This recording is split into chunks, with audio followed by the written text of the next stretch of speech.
Welcome on in, golf fans. It's your boy Gsluke here with our DFS and betting preview for this week's Worldwide Technologies Championship down there in Mexico. We've got ourselves a Tiger Woods designed golf course, golf back after a little bit of a week off. So hopefully everyone's as excited as I am to go ahead and hop right on in. And here in this video, going to get you ready for all of your action this week, whether it's for DFS over there on Draftkings, what I'm looking for in players in terms of my custom modeling, or even a few potential outright bets you might want to consider yourself. We'll talk through all of that to get you ready. So whether it's getting you used to this golf course, a few different options you might want to consider, we'll touch on all of that for you. And without further ado, let's go ahead and get this thing started. We're going to start it off with our custom modeling, and this golf course is absolutely a birdie fest. You're going to see some super low scores out there, especially without any wind. And last year, you had over a 5.25 birdie average per round and easier than a 3 under par scoring average. So in terms of the scoring, this is not a course where bogey avoidance is really coming into play. It's much more so about birdie better upside, par 5 scoring, and then shots gained putting is up there towards the top of the model as well. So number one in our modeling is still shots gained approach though. Profile is pretty spread out. You're going to have some shorter shots into green, some longer shots as well, whether it's the par 5s being tested from 200 yards plus, or some of the shorter, even drivable par 4s. We're going to have something in that 50 to 125 range. So there's not really one bucket that you want to hone in on, but approach play, always important at a tour event, particularly when it comes to that recent form. Off the tee, this is much more of a distance course than a fairways course. In fact, the driving accuracy last year was over 90% for the field. So unless you were hitting the ball completely off the planet, you were hitting almost every single fairway. In fact, you had multiple players that hit every single fairway at this golf tournament. So driving distance is much more what we want to be looking at. So shots gained off the tee, maybe a little bit misleading at an event like this, and your bombers are going to see a little bit of an advantage, whether it's the par 5s, potentially drivable par 4s. They're going to get a little bit of a leg up on those holes. Putting comes into play, as it usually does at these birdie fests, more so looking at recent form than anything, as this past Palm grass, we don't have a huge sample size to work with, but for any players that do have a sample size on past Palm, you can at least reference that for your model. Birdie or better percentage, something I'm looking at. If you're going to get to 20-25 under par, you want guys that are making birdies in bunches, par 5 scoring included. And then for our comp courses, we've got Vedanta Vallarta, the home of the Mexico Open, Black Desert Resort, another course with wide open fairways that we played just a few weeks ago, coincidentally easy resort style golf course as well. And then PGA West, which is the main course over there for the American Express. It's a little bit harder, it's got more water in play, but easy scoring, wide open fairways, and that same desert style golf that you get here at El Cardonal. So hopefully it gives you a little taste for what I'm looking for in players, but a lot of it comes down to putting at a birdie fest like this, raw birdie or better upside. And because we saw the Black Desert Resort a few weeks ago, we've seen a few other birdie fest here in the fall swing. A lot of the stats that we are looking at for this golf tournament are pretty similar to even what we had at the Shriners, a golf course where you're going to get something near 20 under par winning. These fall series events don't tend to be some of the harder courses that we play the entire year, so there's going to be a lot of crossover when it comes to the model week to week. So that's what I'm looking for in players, and now let's turn that into a few plays out here for DFS and betting. So the first guy we're going to go through is towards the very top of the board. It's going to be Cam Young, who was nearly first round leader at this event last year, posted a 7 under par round 1 performance, and then from there onward did absolutely nothing for rounds 2 through 4. So, that sample size looked great through 1 round last year, but what I really like about Cam Young is the course fit. The form, he hasn't played since before the Tour Championship, so even though the quote-unquote form doesn't look all that great, you can pretty much throw that in the blender as it's from like 2-3 months ago at this point.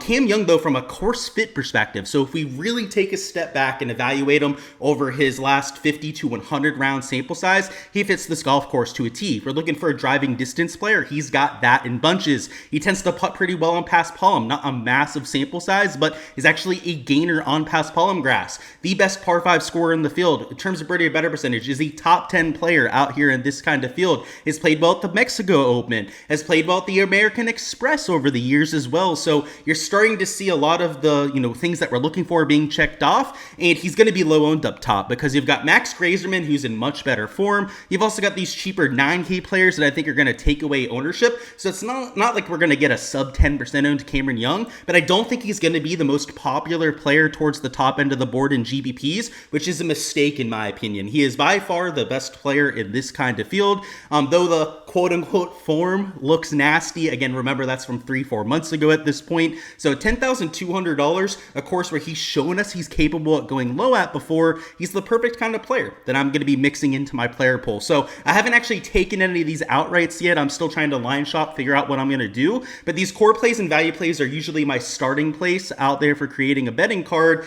And Cameron Young, if I can get something like 22, maybe even 25 to 1 by the end of the week, is probably the kind of number that I'll fire on myself. So he's 20 to 1 on pretty much every sports book out there. I personally have access to Hard Rock Bet, where if I wanted to, I could boost this from 20 to 22 to 1. Maybe they move it to like 22.5 to 1, and I can get close to like 25 to 1 out there with a boosted number. We'll have to see. If I can do that, I'll definitely go ahead and mix it in for some exposure. But even at 20 to 1, I don't think it's the worst play at this golf course.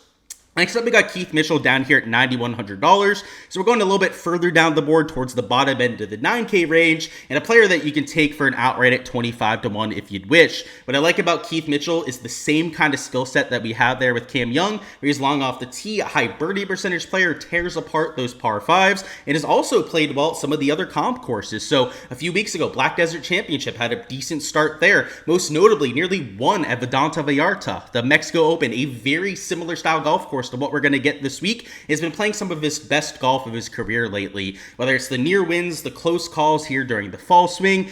This season in general, he was a top 5 birdie or better percentage player on the PGA Tour. He's been a much better version of himself over the last 6 or so months than we've ever seen before. And this is somebody that has had a lot of close calls for wins out there in the PGA Tour before, the kind of guy that I'll definitely be mixing into some of my builds. So $9,100, I think that he's going to get some ownership in this range, but you've got guys like Harry Hall, I'm expecting to be a lot more popular. JJ Spawn with this form is going to get a lot of eyes himself. So if Keith Mitchell is going to be in that 15%, maybe even lower range when it comes to his ownership, I'm going to be thrilled to go out there, implement him in a few lineups, and even for an outright bet at 25 to 1, like you never feel great about betting losers like a Cam Young or a Keith Mitchell to go out there and win.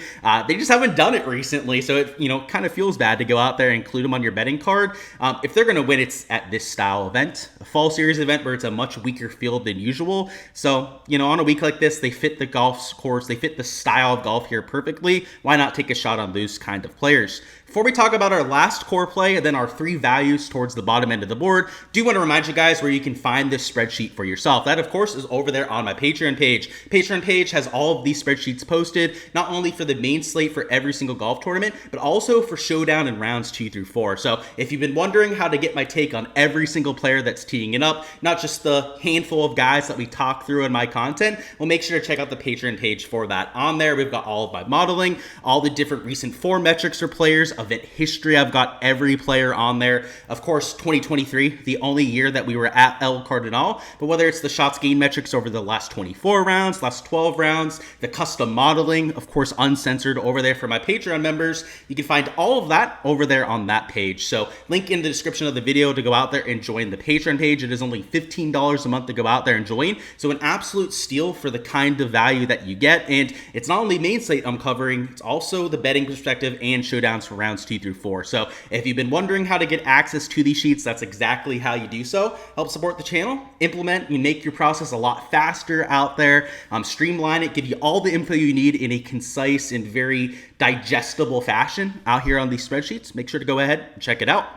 Lastly, for our last core play before we talk about our values down low, we're going to go through Rico Hoey here at $8,200. So he's 40 to 1 this week. I was eyeing that for a potential outright. That's actually not a terrible number compared to other books. So if I could boost that to 44 to 1 like I can, it might be something I'm mixing in rather soon here. So out of the outright bets, I'd say the Keith Mitchell one, that one, by the way, is available at like 33 to 1 on a few other books. So I'm definitely going to wait for that one to drift to like 30 to 1 before I go out there and bet. But this Rico Hoey number, if you can find this 40 to 1 number, I would probably take advantage of it if you could, because just like the top 2 players, he's got that elite tier driving distance off the tee. He's been playing some of his best golf of his career lately, going out there, gaining on approach. He's also been a lot better out there on the greens, and the paspalum greens are a huge plus out there for Rico Hoey. He is horrible on Bermuda grass, paspalum, a little bit of a different beast. He's really good on POA. He's okay out there on bent grass.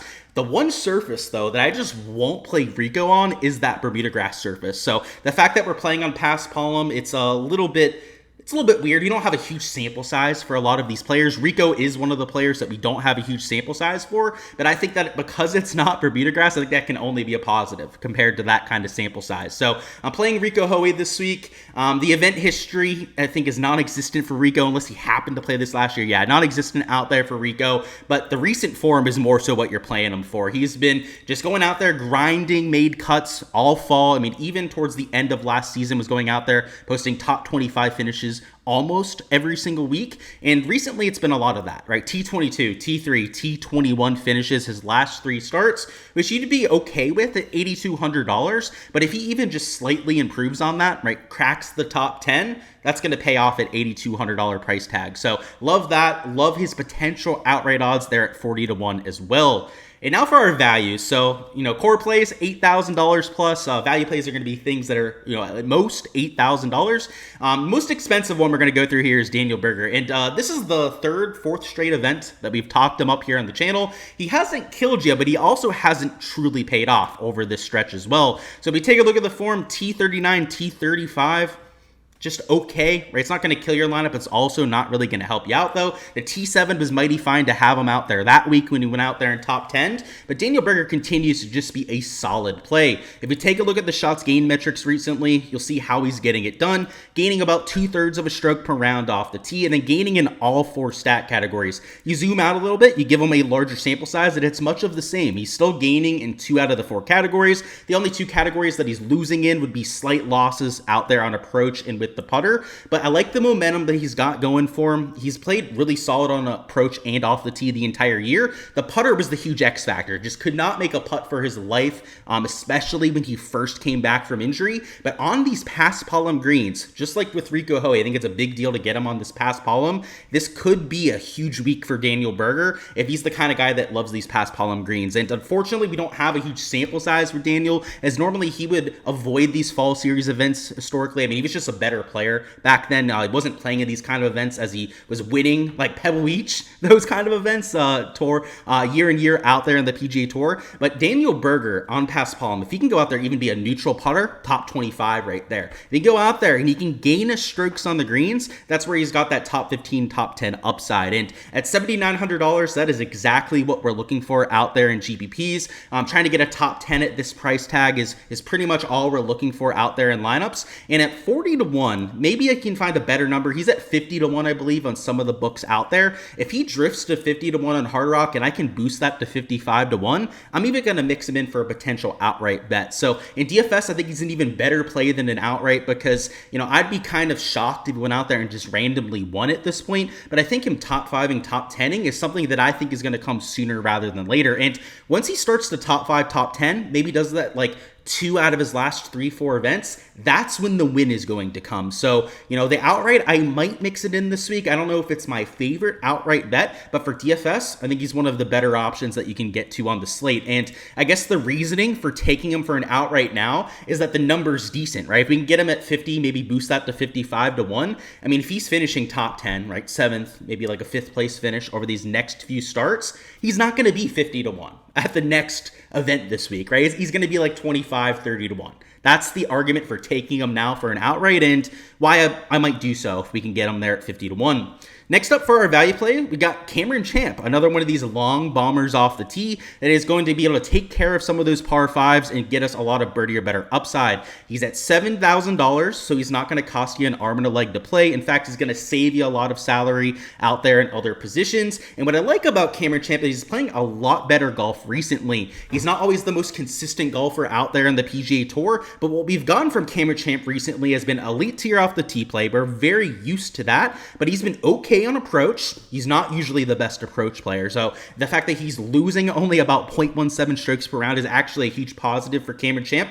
In the putter, though it has been sporadic, he's had a few events where he's lost 2-3 strokes to the field. He's had events where he's gaining 3 to 5 strokes to the field. And Cameron Champ is the kind of player where if he gains 3 to 5 strokes to the field putting, he's going to either get close to winning or win that event because he's got elite tier off the tee play. And if he gains those 3-4 strokes putting, and that he gains on approach as well, you can almost book it. Like he's going to top 3 or win that event because he's got such a wide range of outcomes. He is such a high upside sort of player. We've seen it result in multiple tour wins to this point.